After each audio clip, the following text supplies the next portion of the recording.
Hello, this is Professor Thomas again. Let's talk about chords. This week we're really going to focus on the C chord and the G7 chord. These two chords, basically in combination, can work together to create a lot of songs. Well, let's talk about what a chord is first. A chord is when you play multiple notes at the same time, three or more notes at the same time. So this is not a chord. That's a harmonic interval, a harmonic third if you remember. This is also not a chord. This is our harmonic third as well. 1, 2, 3. But when you put these three notes together, now you have a chord. So you could do three or more notes and you will end up with a chord. This is the C major chord. Every chord also has a corresponding scale. We'll talk about that a little bit more later. But a C major chord, if I put my hand in C position and I play C, E, and G together, like really together, that's a C major chord, which sounds quite triumphant. I just won the race. Woo! Okay? That's our C major chord.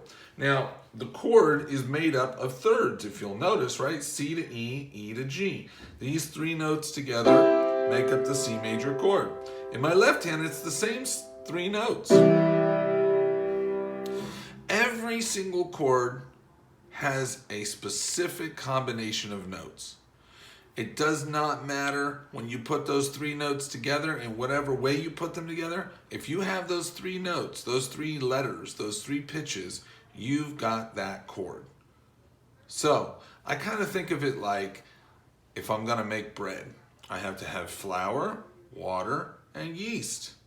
It doesn't matter if I put in the bowl the flour and the yeast and then the water, or the water, the yeast, and then the flour. If I put those three things together and I mix them up, I've got dough and I'm ready to make bread. So why am I telling you that? Because if I didn't play, this is actually two C chords, one in the right hand, one in the left hand. But if I just played this C and this E and this G, I still have those three notes in combination. So I still have a C major chord. For us, in our purposes though, we're going to really learn how to play these chords in both hands separately and then together. So C chord in the right hand. Now, for the same rhythm, let's do 4 quarter notes to practice. 1, 2, 3, 4. 2, 3, 4. Rest, rest, left hand, and 1, 2, 3, 4. 1, 2, now I'm going to do them together. 1, 2, 3, 4. 1, 2, 3, 4. Okay? So that is a C chord, a C major chord. We're going to learn one more chord this week, which is a different recipe. Consider it like, white bread versus brown bread, or whole wheat bread, or honey wheat bread, or whatever the case may be, or muffins, or cupcakes, right? It's a different combination of notes. This one asks us now to extend our C position down one more note. Look at that. My thumb can reach. Even though it's the shortest finger, I have this ability to do this. So I can move my thumb over and play C or B. Try that. Practice that a little bit. Okay. So the G7 chord, which you'll see in our book this week, uses B, F, and G together. Right? 3 notes. These 3 notes create what we call a G7th chord. So say that with me. B, F, G together is a G7 chord. Now on the left hand, I got the same thing, except over here, I got to use my 5th finger, my pinky, to reach down to the B. And this one also can stretch because there's no other fingers in the way. But I do the same notes, B, F, G, together. That makes a G7 chord. So now try it in both hands. That G7 chord is a dominant seventh chord is what it's called. And it's very unstable. It wants to go somewhere. It wants to go home. And where is home? C major. You feel that tension and release? Tension, tension, and release. Okay. Let's practice that a little bit. 3, 4, 1, 2, 3, 4, right?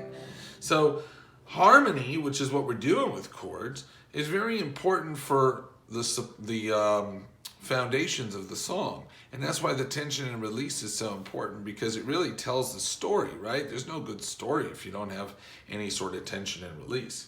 So we have our G7 and okay. So we want to get to know these two chords real well this week. Again, try creating in your own mind exercises on the spot by simply changing the rhythm. Let me go back and forth between these chords in whole notes, or let me go back and forth between these chords in 4 quarter notes each, or let me throw a rest in there, right? When you do that, you bring your mind into the moment a lot more. One last thing I'll say about chords is there's something called an arpeggio. And an arpeggio is when you take the chord and you simply break it up into the individual notes.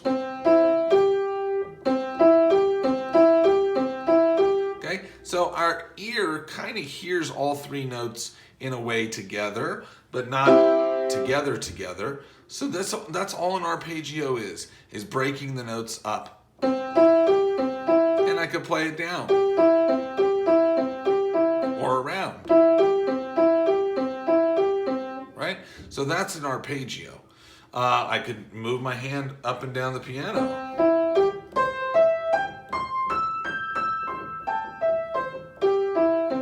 In that case, I just playing the chord in different, or the arpeggio of the chord in different octaves.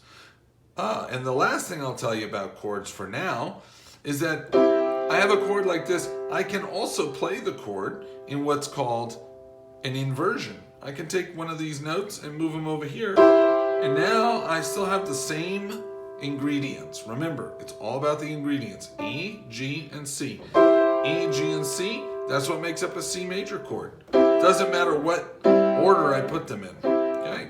So we're getting going on chords this week. Right now, we're really focusing on the C chord, C major chord, and the G7 chord. And just for a little fun, just so you can hear what the richness of chords can be, here's just a simple chord progression.